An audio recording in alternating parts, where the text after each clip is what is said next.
Bienvenue, chers téléspectateurs et téléspectatrices sur votre plateforme Docteur Dis-moi tout.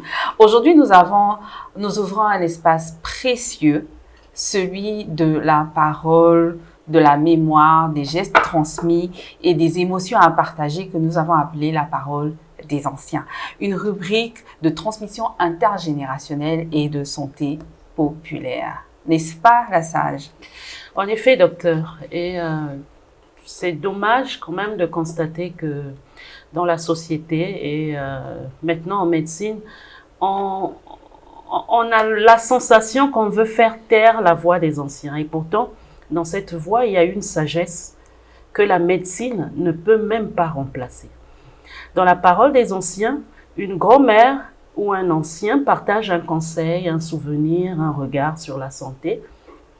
Comment on soignait avant, ce que l'on transmettait à la maison, les remèdes d'autant, les gestes de bon sens. Exactement, la sage. Sais-tu qu'avant les applications, les échographies et les protocoles et tout ça, il y avait des intuitions. Ah oui, il y avait vraiment des intuitions à ces époques-là. Et les bénédictions, les savoirs des femmes qui pouvaient encourager, qui pouvaient accompagner les femmes. Tu t'en souviens? Enfin, je crois. Oui, c'est vrai que nous ne sommes pas aussi vieilles que ça, mais au moins nos mamans nous ont transmis cela, qui avait quand même des intuitions. Les mamans avaient ce réflexe-là de pouvoir, on ne dirait pas deviner, mais de pouvoir quand même savoir à quel moment cette femme devait accoucher, peut-être par les gestes, peut-être par la forme du ventre et tout ça. C'est pourquoi aujourd'hui, nous avons le plaisir d'aborder cette thématique, la préparation à la naissance et à la parentalité. Wow.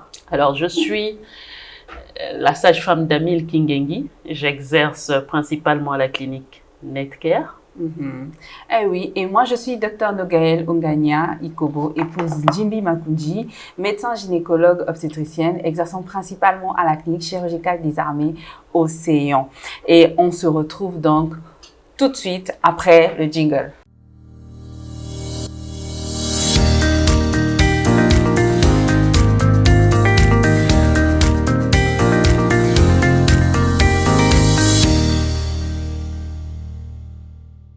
Mesdames et messieurs, en fonction de l'heure à laquelle vous nous recevez, soyez salués.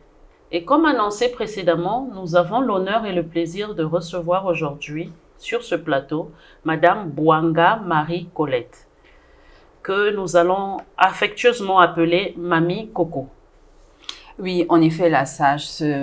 Aujourd'hui, nous recevons Mamie Coco et avec qui nous allons aborder les questions de la préparation de la naissance et de la parentalité. Vous avez bien entendu, la préparation de la naissance et de la parentalité. C'est genre pour dire que c'est costaud. Et nous avons l'honneur de recevoir Mamie Colette. Mamie Colette qui est pas seulement une maman, qui est une grand-mère, mais qui est aussi une arrière-grand-mère. Ah, moi, je suis trop contente et j'ai hâte de découvrir ce qu'elle a à nous raconter dans cette rubrique, la parole des anciens. Alors, elle va nous relater comment se passait à l'époque les accouchements, comment on préparait les naissances, comment on se préparait à devenir parents, d'accord? Et nous allons le découvrir tous ensemble. N'est-ce pas, la sage? Oui, en tout cas, c'est un plaisir de recevoir Mamie aujourd'hui. Mamie Coco, bonjour. Bonjour. Alors, sentez-vous à l'aise, hein? Oui, Nous sommes tes filles, donc c'est une causerie entre nous et pour accueillir encore plus de sagesse. Alors, moi, j'ai une première question à vous poser. Oui. Mamie, vous avez quel âge déjà? Ben, je vais avoir 89 ans. Waouh! Oh là là! 89 ans. 79 ans. 79 ans. Non, mais le 5 novembre de cette année. Oh là là. On dirait pas, hein? On dirait pas. On dirait une petite, n'est-ce pas? Toute forte. En tout cas, on dirait pas. Et si à 79 ans, on se rappelle encore de ce qui s'est passé il y a longtemps, ça veut dire que vraiment c'est vraiment une bibliothèque de souvenirs qui est là. Hein? Exactement. Et combien d'enfants avez-vous, maman? Ben, j'ai 2 enfants. 2 enfants. J'ai eu 2 enfants. D'accord. Un garçon et une fille. Ok, d'accord. Et combien de petits-enfants? Les petits-enfants, J'en ai 7. Et les arrière-petits-enfants? 2. Ah, mais c'est très bien. Bravo, ça fait déjà, c'est une grande fait une famille, grande hein, famille, oui, c'est une grande qui famille. est là. Voilà. Et mamie, moi je voulais savoir, dans le temps, parce que si déjà vous avez 2 enfants, l'aîné à quel âge? L'aîné a maintenant 60 et quelques. 60 et 60 et quelques. quelques. Donc ça veut dire qu'il est né autour des Il années est né 60. il est né le 13 février 1964. Alors, oulala. Donc dans les années 64. Est-ce qu'on avait des centres de santé partout ou bien c'était beaucoup plus déjà, d'abord, on faisait le constat à la maison ou bien dès qu'il y avait un souci, on partait dans les centres de santé? Normalement, il y en avait des centres de santé, c'est vrai. Mais les filles, en ce moment-là, ne faisaient pas très attention au centre. C'est plutôt à la maison que tout se passait. À la maison. Et à la maison. Oui, entre la maman et la fille, par exemple. Et comment la maman se rendait compte que sa fille était enceinte? Ah, bah, dis donc, ça. Ouais, ça, quand même, j'aimerais savoir, hein. Comment vous saviez à l'époque? Comment nous savions à l'époque? Ouais. Ben, il y avait des signes, par exemple. Moi, ma maman me disait que quand une femme était enceinte, on la regardait là. Ok. Ouais. Ça respirait vite. Ça respirait très, très vite. À ce moment-là, on se posait des questions, savoir qu'est-ce qu'elle a. Et après, on appelait la fille pour la demander si elle allait bien ou elle a été malade. Alors, si la fille était quand même bien, elle disait à sa maman. Mais des fois, on ne savait pas. Par exemple, moi qui vous parle, quand je suis tombée enceinte, je n'ai jamais su que j'étais enceinte. Ah ouais. C'est ma maman qui a découvert avant. Et elle m'a appelée. Et à ce moment-là, je me suis dit, tiens, mais maman peut avoir raison. Ça fait au moins 1 mois ou 2 mois que j'ai pas vu mes règles. Wow. Et lorsque la fille, par exemple, lorsque la maman venait vers la fille pour dire qu'on dirait que tu es enceinte et que la fille refusait, est-ce qu'il y avait des rituels, est-ce qu'il y avait des pratiques, des choses qui se faisaient? Des fois, c'était un peu rare que la fille refuse à sa mère, de dire à sa mère ce qu'elle avait. Ah bon? Oui. Donc, en gros, si je peux me permettre, la fille et la maman étaient assez proches, en fait, pour pouvoir, et elle n'avait pas peur de dire comme aujourd'hui. Non, du tout. Du tout. D'accord. La fille se confiait beaucoup à sa mère. Beaucoup à sa mère. Et c'est comme ça que ça se passait. Okay. Donc, comme vous, c'est maman qui a constaté. C'est maman qui a constaté. Et après, vous vous êtes livrée. Oui. C'est bien. D'accord. Voilà. Moi, j'ai encore une question, en fait, pour revenir un peu à votre famille. Alors, dites-moi, vous avez dit, vous avez eu 2 enfants, vous avez 7 petits-enfants et 2 arrière-petits-enfants. Alors, vous appartenez à quel ordre dans votre fratrie? Vous venez en quelle position? Je suis l'aînée de la famille. Vous êtes l'aînée de la famille.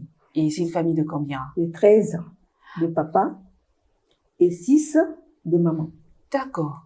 Je suis l'aînée. Donc, ça veut dire que vous avez vu les maternités des autres aussi. Oui, je les ai vues. Donc, ça fait tout un bagage, en fait, hein. D'accord, super. Et dites-moi, mamie Coco, une fois la grossesse confirmée, quel conseil donnait-on à la future maman? Il y avait beaucoup de conseils. Parmi lesquels? Des fois, maman donnait, l'alentour donnait, les voisins et les voisines donnaient. Ben, normalement, une maman enceinte, au début, elle ne devait pas travailler beaucoup. D'accord. Elle ne devait pas travailler beaucoup, donc on la surveillait. C'est pas nous autres là, pardon. Au début de la grossesse, vous ne pouvez pas travailler beaucoup, parce que si vous travaillez beaucoup, vous risquez de faire un avortement. D'accord. C'est ça. D'accord. Voilà. En tout cas, on surveillait. Les 3 premiers mois-là, maman était toujours derrière. D'accord. Et quand même on allait au champ, la fille, elle travaillait certes, mais maman faisait attention. Arrête-toi, tu vas voir Marie-Laurent. Et tu t'arrêtais à ce moment-là, et tu te reposais, après tu continues. D'accord. Voilà. Et là, c'était dans le contexte où la fille est tombée enceinte chez les parents, ou bien la fille même si la fille, chez son mari. Excusez-moi de vous interrompre comme ça, même si la fille était chez son mari, d'accord, la maman était toujours derrière. Oui, parce que nous savons souvent que quand la fille est chez son mari, bon, on trouve que c'est un honneur dans la famille quand même que la fille est allée chez son mari, elle est tombée enceinte, c'est bien. Mais dans le contexte où la fille est tombée enceinte à la maison, et est-ce que c'était C'était vécu comme une fierté, Est-ce que c'était une honte? Alors là, une honte. Est-ce que la maman était toujours derrière à surveiller la et tout ça? maman était toujours derrière. D'abord la maman. Oui. Mais dans la famille, en ce moment-là, c'était une honte. Ouais. Donc, ou soit papa ne voulait pas de ça, Mhm. mais maman, qu'est-ce qu'elle allait faire? C'est maman. Mhm. Maman couvrait tout. C'est Maman, ça. elle couvrait tout. C'est sa Et- fille. Elle s'arrangeait à ce que qu'on ne voie pas d'abord qu'elle est enceinte. C'est- La grossesse est Mais aux alentours, déjà, tout le monde savait qu'elle était enceinte. Parce que les autres mamans qui sont là, ils ont les yeux. C'est nos mamans, quand il y a une jeune fille dans le foyer comme ça, d'autres mamans regardent que celle-là est, bon, je donnerai à mon frère, ou à ma fille, ou à mon cousin, ou voilà. Déjà, elle était déjà proposée quelque part. Et puis, quand elle tombe enceinte, oh, c'est comme ça. Et tout le monde parle, tout le monde parle. Une petite honte qui est là quand même, hein. Quand même, hein. D'accord. Et côté alimentation, en fait, comment on gérait l'alimentation de la femme enceinte à cette époque-là? À cette époque-là, l'alimentation était la même, hein. Donc, rien ne changeait. Rien ne changeait, mais il y avait quand même il fallait faire attention quand même à quelques interdits. Parlons d'interdits. Dites-nous un peu plus, parce qu'on entend beaucoup de choses quand même en milieu hospitalier, n'est-ce pas, la sage Daniel? Oui. On parle, en ce qui concerne vraiment l'alimentation. Parce que moi, j'entends des trucs, il y a des gens qui viennent me poser, docteur, m'a dit, si je mange un ananas, je vais faire une fausse couche. Les œufs. Si je mange les œufs, l'enfant n'aura pas de cheveux. Donc, dites-moi un peu. Vous savez, moi aussi, je suis passée par là. Oui, c'est ça. Pour les œufs, c'est vrai. On nous a toujours dit ça. Que si oui, mais c'est vrai. C'est vrai. C'est vrai. Ouais. C'est vrai. L'enfant n'aura pas beaucoup de cheveux. Ah bon? Peut-être un peu de cheveux sur, peut-être comme ça. Mais elle n'aura pas beaucoup de cheveux. Soit un garçon, soit une fille. C'est les œufs, comment? C'est les œufs durs, ou bien c'est les omelettes, ou bien c'est les œufs brouillés, ou bien je sais pas. Œufs, en tout cas, peu importe la cuisson. Ah, ça. Parce que l'œuf, il est rond, il n'a rien. Donc, l'enfant, la forme de l'œuf, comme il est rond, il y a rien dessus. C'est une coïncidence, quand même. Après, je sais pas. Il faut essayer. Oui, mais moi, j'ai mangé les œufs, hein. C'est vrai, mais c'est vrai que sur le côté alimentaire, il y avait des interdits. Nous, en tout cas, il y avait des interdits. La femme enceinte, surtout à partir des derniers mois avant l'accouchement, elle ne pouvait pas manger l'oseille, par exemple. L'oseille. Sinon, les pieds vont trembler. Voilà. Exactement. Elle va avoir la tremblote, elle pourra pas pousser parce que si maintenant on aide la femme à pousser, arrête ici, mais non, mais avant non. Toi-même tu faisais des efforts pour pousser ton enfant. Et si tu manges beaucoup d'oseille, puis tu vas trembler comme l'oseille tremble, toi aussi tu vas trembler. Et le cochon. Mais vous savez tout, alors pourquoi vous... Non, on vérifie. On veut vérifier. Parce que franchement, déjà pour les œufs, on a d'abord mis un point d'interrogation. Mais pour le cochon, parce que vous savez que le cochon, quand il mange, il fouine, il est là, toute la journée, il reste là, comme ça. Maintenant, si, à l'accouchement, tu vas faire comme le cochon. L'enfant aussi va faire comme ça, il va, le travail va être très long. Ah ouais. Et puis, quand tu vas accoucher. Oui, mais maman, là, on parle partout. Donc, les dimanches, les gens font du cochon, ils mangent, que ça soit les femmes enceintes, que ça soit. Est-ce que c'était pas la peur qui faisait que les femmes après se réservent de manger ça, ou bien réellement c'était vérifié? C'est ça le problème, parce que aujourd'hui, le cochon est vulgarisé. Oui, aujourd'hui, on n'a pas d'expérience en retour pour dire que bon, effectivement, les œufs, il y a sur un échantillon, soit de 10 femmes, tous les 10 n'avaient pas de cheveux. On n'a pas ce retour d'expérience-là. Ça, c'est ce que vous avez constaté. Mais ça pouvait aussi être lié à la génétique de papa et de maman. Donc, le papa peut-être qu'il avait par exemple du cochon un peu chauve. Est-ce que toutes les femmes qui mangent le cochon, lorsqu'elles viennent à la maternité, ont des problèmes de travail long? C'est ça, en fait. Je peux vous rassurer que ça arrive très souvent. Ça arrive. Ouais, très, très souvent. Moi, je pense, docteur, et même à l'accouchement, quand elle accouche après, elle allait trancher. Elle allait trancher. Parce que le cochon continue, son travail continue. Ça fait ça. Et ça, c'est quelque chose qu'on devrait prendre par prudence. Beaucoup, parce que maman l'a dit. Alors, si je souffre ce jour-là, ça sera pas à mon avantage, je préfère laisser. Hein? Parce que les tranchées, c'est quelque chose de normal chez toutes les femmes après l'accouchement. C'est normal d'avoir mal après. Non. La douleur, le ressenti de la douleur est différent d'une femme à une autre. Il y aura de celles qui ne vont pas supporter ces douleurs, qui vont même pleurer. Il y aura de celles d'autres qui vont supporter la douleur, en fait. En gros, les tranchées, on va dire quoi? C'est tout à fait normal. L'utérus est en train de se recontracter afin de se repositionner, en fait, dans sa loge habituelle. Donc, chaque femme devrait, du moins, chaque femme a des douleurs après accouchement. Maintenant, le ressenti de ces douleurs, elle varie d'une femme à une autre. Tout comme le moment d'accoucher, en fait.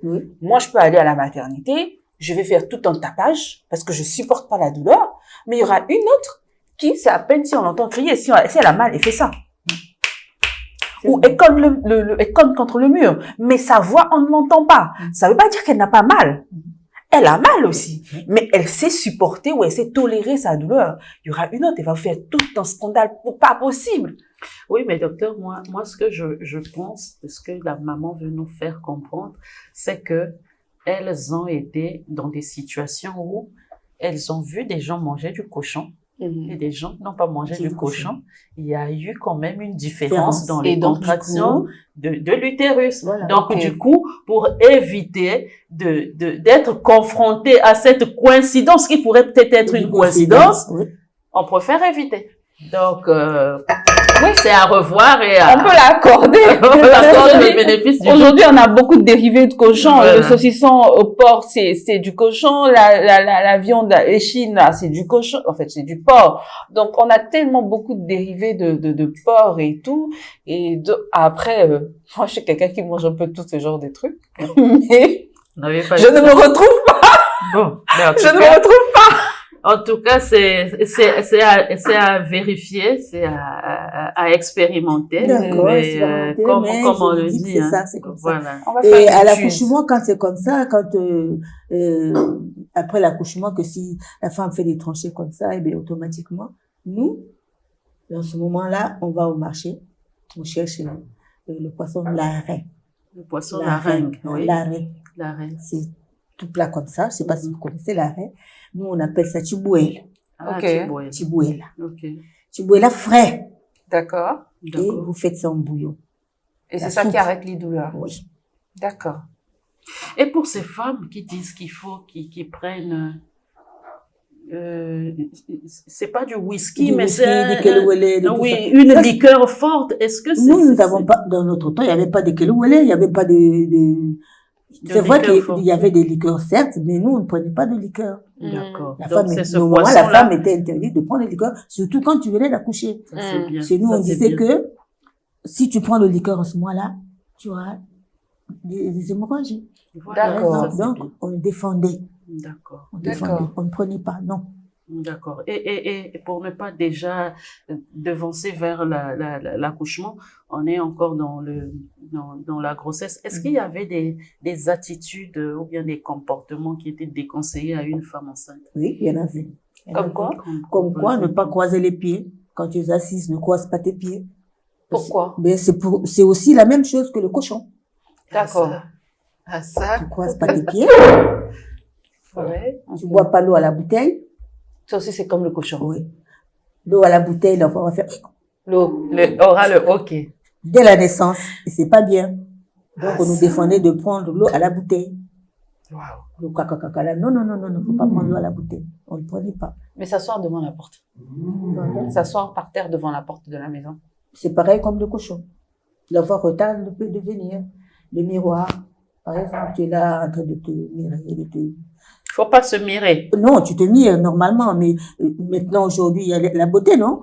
Tu mets les fards, je sais pas comment vous appelez ça. Moi, je suis comme ça depuis que je suis comme ça. Je connais pas vos affaires-là. On ne met pas de collier dans le cordon. Non. Ah, le cordon. Il y a cette histoire-là, on porte pas de collier quand on est enceinte, sinon tu auras le cordon, Dans le temps, il n'y avait pas de collier, on ne portait pas. On avait les perles. Ah oui, on parle quand même des années 60 aussi. Hein. Il y avait les perles. 60, 70, 80. C'était un peu difficile. Il fallait être vraiment quelqu'un de là-haut pour avoir un collier, hein, une chaîne. Nous, c'était les perles. Tes perles, tu pouvais l'acheter au marché à 25 francs. Tu roulais autour de ton cou et puis voilà. Mais en fait, une lampe luciole derrière le voilà. dos. Ouais, Il faisait les yeux. Ouais. Mais vous savez tout. On dit non, mais non, c'est ce qu'on a, par rapport aux recherches qu'on a fait, mais on veut comprendre. On veut comprendre, en fait. Quand vous êtes assise et que, surtout le soir, hein, que quelqu'un passe derrière vous avec la lampe luciole, l'enfant aura les yeux brûlés comme les Chinois. Mais c'est compliqué si je suis dans une maison où il y a toujours quelqu'un qui peut être derrière. Mais tu te coinces au mur. Mur. Mais je vais chercher tous les murs. Tous les murs. Je vais raser tous les murs. Il faut faire attention. C'est-à-dire, quand je passe par là, je rase le mur, je rase. Donc, je peux pas passer par là parce qu'il y a quelqu'un qui peut passer derrière moi. Ben, je pense qu'il y avait beaucoup d'interdits quand même. Beaucoup d'interdits. La femme n'était pas vraiment, c'était les premiers temps, oui. Mais après, tu t'habitues. Après, tu t'habitues. Oui, tu t'habitues. Puis ça passe. C'était quand même galère. Et comment toutes ces femmes-là ont fait pour... Et toutes ces femmes respectaient ça? Ah, bien sûr. Maman était là, grand-mère, des fois, grand-mère est là, tu dois respecter. Et elles vont te dire, nous, on est passé par là, donc, du coup, il faut t'aligner. Voilà. Wow. Ok. Tu peux pas piler le sakasaka. Si tu piles ton sakasaka, faut pas t'asseoir. Faut pas boire l'eau. Tu commences à piler ton sakasaka jusqu'à la fin. Debout. Comme ça, à l'accouchement, tu envoies une bonne fois à la façon. Oh là là. Oh là là. Mais avec les femmes que nous avons, c'est compliqué de pouvoir... Maintenant, là, le sakasaka, on va à la machine. Oui, mais c'est pas toutes qui vont à la machine, c'est ça. Voilà. Hein? Mais vraiment, c'était quand même une contrainte pour une femme enceinte. Hein, dans le faire temps. Attention. Il fallait faire attention. Il fallait... C'était beaucoup de contraintes. Bien, mais au fur et à mesure, le ventre grandit, ça s'arrondit, la tante devient là, tout le monde a vu, tout le monde sait qu'elle est enceinte, toutes les mamans sont à côté, autour, pour essayer d'encourager. Alors, nous allons maintenant parler du moment où la vie vraiment va changer dans la maison. Exactement, exactement. Et donc, Mamie Coco, dis-moi un peu, l'accouchement se faisait où? Dans les maisons ou bien dans les hôpitaux, dans les centres de santé, à ces époques-là? Ça dépend. Ça dépend. Ça dépend. Parce que, à cette époque-là, il n'y avait pas d'échographie. Oui. On ne savait pas si l'enfant pouvait arriver à 9 mois, à 8 mois, à 6 mois, à 7 mois. Donc, partout, tu pouvais avoir ton enfant. D'accord. Parce que, dans le temps, il y avait des mamans qui attachaient des cordons, des fils au rein pour que le travail ne dure pas. D'accord. D'accord. Donc, dès que tu es enceinte, 1 mois, 2 mois, ta maman t'amène. C'était cette femme et elle t'attache ce fil autour des reins. Un fil rouge ou bien n'importe quel N'importe, ça dépend de la maman qui fait son fil. C'est elle qui sait comment elle fait. D'accord. Voilà. Et quand le travail commence, normalement, quand elle t'attache ce fil-là, tu peux rester avec 2 mois, 3 mois, 4 mois. Des fois, le fil se coupe. Il se coupe tout seul. Ah, ça, j'ai par contre entendu parler de ça, que quand le fil tombait, ça veut dire qu'on accouche bientôt. Ça dépend. Ça dépend. Des fois, le fil est coupé, il n'y a pas de problème. Et dans votre cas, c'était le fil qui avait annoncé? Non, moi, je n'avais pas de fil. D'accord. Moi, on m'avait pas mis de fil, mais moi, on m'avait fait boire une tisane. Dès les débuts. Dès les débuts. Parce que dès le début de la grossesse, chez nous, on a une plante rampante qu'on appelle mabumboulou. Ah, la plante amère, là. Voilà. Alors, dès que tu es enceinte de 2 ou 3 mois, ta maman ou ta grand-mère ou qui que ce soit prend le mabumboulou. Et déjà, quand elle commence à voir qu'il y a un changement chez toi, elle commence à préparer. Elle va au champ, elle coupe le mabumboulou, elle met au soleil, mais ou dans la maison.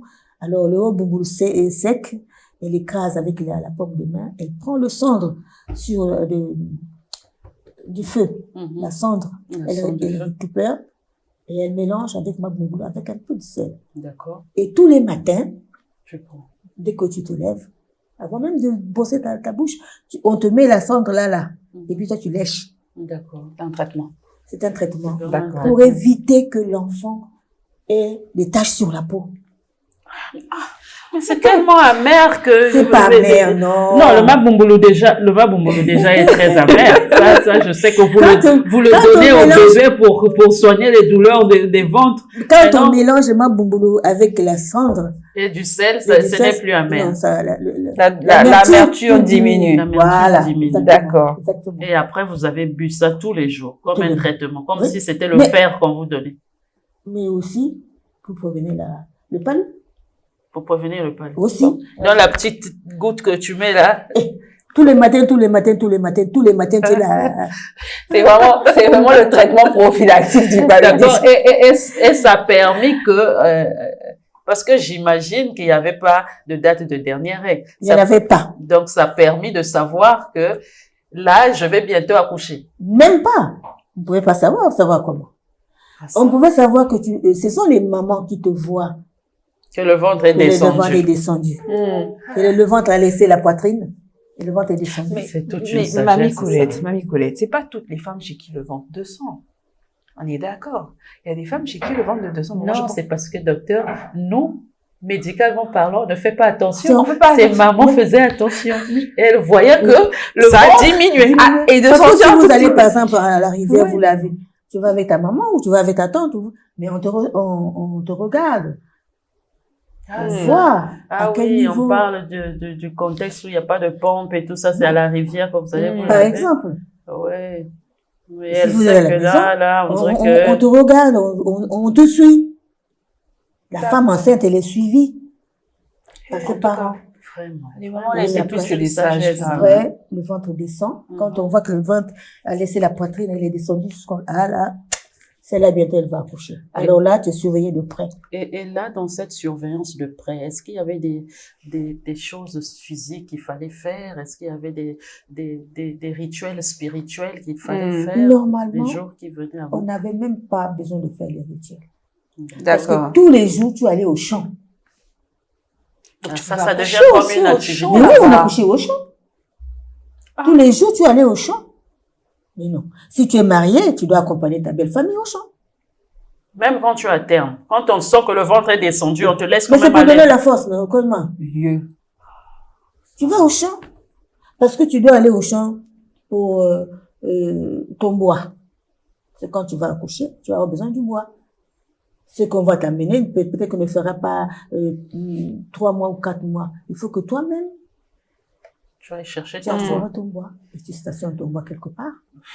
Mais donc là, ça veut dire que toutes celles qui t'accompagnaient étaient aptes de pratiquer un accouchement.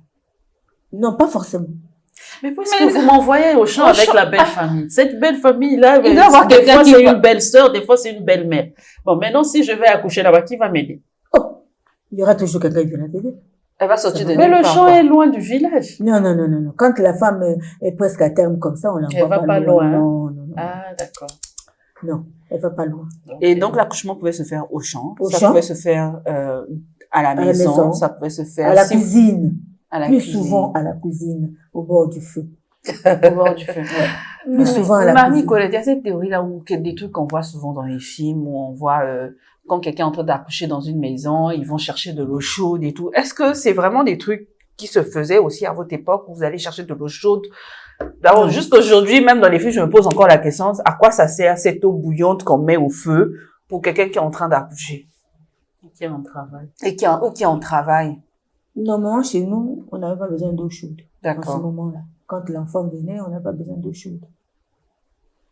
Normalement, quand l'enfant venait, à l'accouchement, il y avait soit ta maman, soit ta tante. Si tu es une orpheline, dans le village, il y a toujours quelqu'un qui vient t'aider. Et une fois l'enfant sorti, le placenta, on le coupait avec... le cordon, tu veux dire? Le cordon, on le coupait avec une herbe. C'est comme la citronnelle. C'est souvent au bord de l'eau. Nous, on appelle ça jimbel chinchim. Donc, dès que tu passes par là, ça te blesse. Oui, je vois. C'est avec ça qu'on coupait le cordon. Ok. La maman mesurait. Jusque-là, elle coupait.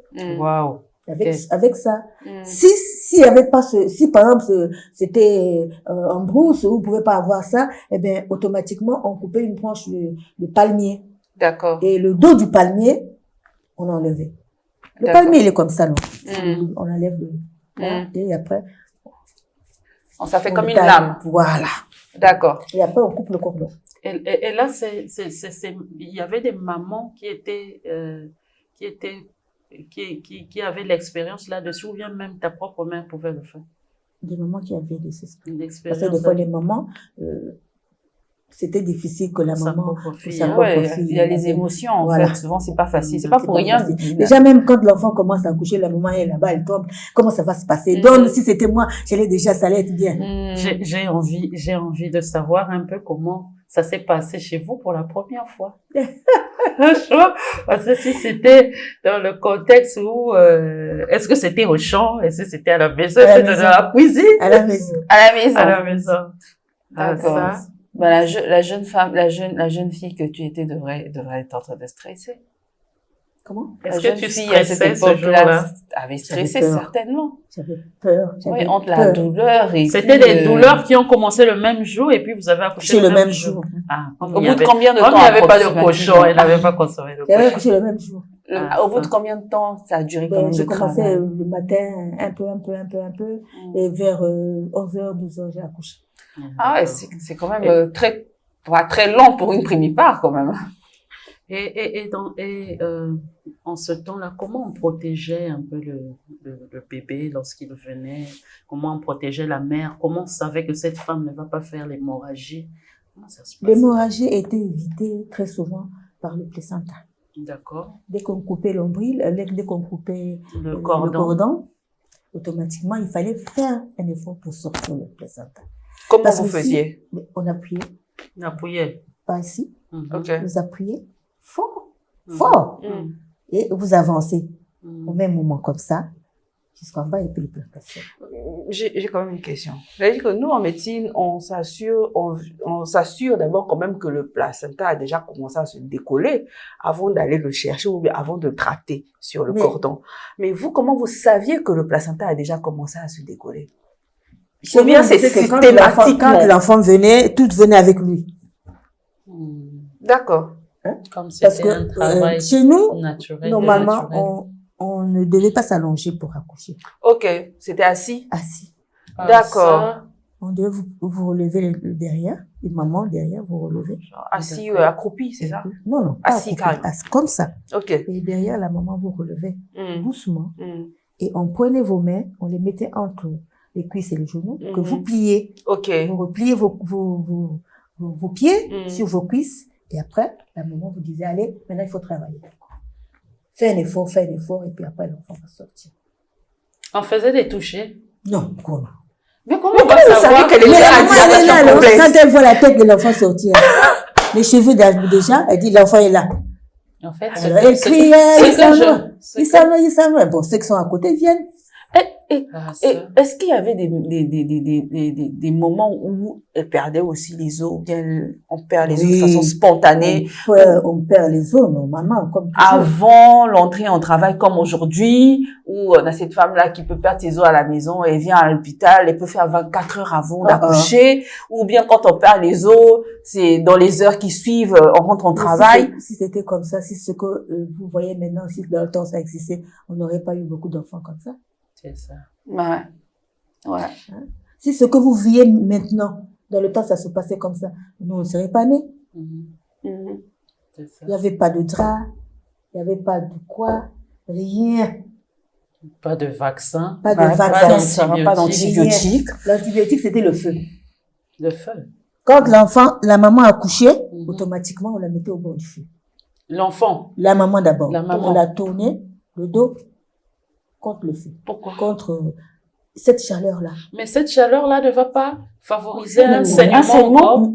Le feu était éloigné, mais il était toujours au bord à du côté feu. Du feu, oui. Et l'enfant qui est né était toujours à côté de sa maman. Et le cordon, comment kangourou. on le soignait? En fait, c'est un kangourou, quoi. Le cordon, on le soignait comment? Avec les deux doigts. Tu mettais tes doigts au feu comme ça. Quand tes doigts ont chauffé, Des doigts de la Tes doigts à toi, à maman. Mais je vais me brûler. Ah, la maman. La maman. Elle va se Non, brûler. pas la maman, Celle qui a accouché. Pas celle qui a accouché. Genre la grand-mère. La accouchée. grand-mère, vous savez, oui. Elle va tenir le feu. Pas tenir. Elle va mettre son feu au bord, ses deux doigts au bord du feu, comme ça. Oui. Après, elle vient, elle touche le cordon. Voilà, comme ça. Nous, on n'a pas vécu la Et ça sage-femme. se referme. Et ça Donc, se referme. Donc, Des il fois, 3 jours n'y après. a pas de macaroni, il n'y a pas de Il n'y a clan. rien du Il tout. n'y a pas de clan. Non, on ne connaît pas clan, ils connaissent clan comment. Rien du Waouh, il n'y avait pas de saignement. Il n'y avait pas de saignement. La maman saignait. Après, il fallait laisser que ce sang la sorte. 2 ou 3 jours, 4 jours, même 5, si vraiment elle saigne beaucoup. Et le cordon tombait tout seul sans rien. Le cordon tombait. Wow. Et vous faisiez comment pour nettoyer ça? Il n'y avait rien nettoyé. C'est pas le feu là que je vous dis. Le feu. Tu mets tes doigts au feu et puis tu tiens le cordon. Tous les matins, à midi, le soir. Tu mets ton... C'est toute une sagesse. En tout cas. Et par rapport au saignement, il est arrivé quand même qu'il puisse avoir des hémorragies. Oui, des fois. Comment vous faisiez? Les mamans, ils avaient des plantes. Des plantes, hein. En fait, c'était une préparation, je pense, déjà dans les interdits. Il y avait les interdits, dans ce qu'elle mangeait, dans ce qu'elle prenait chaque matin. Oui, il y avait des trucs C'était en fait une médecine naturelle. Voilà. Et comme il n'y avait pas de fer, nous, maintenant, nous donnons le fer à la femme pour éviter qu'elle ne... Mais le mabombolo là, c'est pas le fer. Ah, il y a du fer? Ah, mais bien sûr. Mais comment vous savez qu'il y a du fer? Mais puisque la maman se porte bien. Ah, ça. Elle va pas à la PC, elle va pas où, elle se porte bien. On la donne que ça, elle prend, c'est tout. D'accord. C'est qu'il y a tout dedans. Wow, Vous n'êtes pas d'accord avec moi? Non, mais on apprend, maman. Donc, du Donc, coup, le mabombolo là, il était bon. c'était bon, ça aidait dans tout ça et tout ça. Ça Ok. aidait. D'accord. Ok. Mamie, je tenais déjà, moi aussi, de mon côté, à te remercier. Vraiment, c'est une bibliothèque qui est là. Et vous nous avez vraiment transmis de la sagesse. Et dans chaque geste des anciens, il y a véritablement quelque chose, je pense, à tirer quand même, comme vous avez su le dire, recadrer les choses, essayer un peu de trouver le juste milieu. Et dans chaque émotion que les mots peuvent dire, il y a aussi une certaine sagesse quand même. Donc, si aujourd'hui, comme vous l'avez dit, si aujourd'hui on devenait maman, surtout pour celles qui sont là pour la première fois, il faut vraiment qu'elles se souviennent qu'elles ne doivent pas être seules. Exactement. Et à toutes celles et ceux qui nous écoutent, que cette parole des anciens vous accompagne, qu'elle vous inspire et qu'elle vous guide surtout, car élever un enfant, c'est aussi hériter d'un monde et de le rendre très, très doux.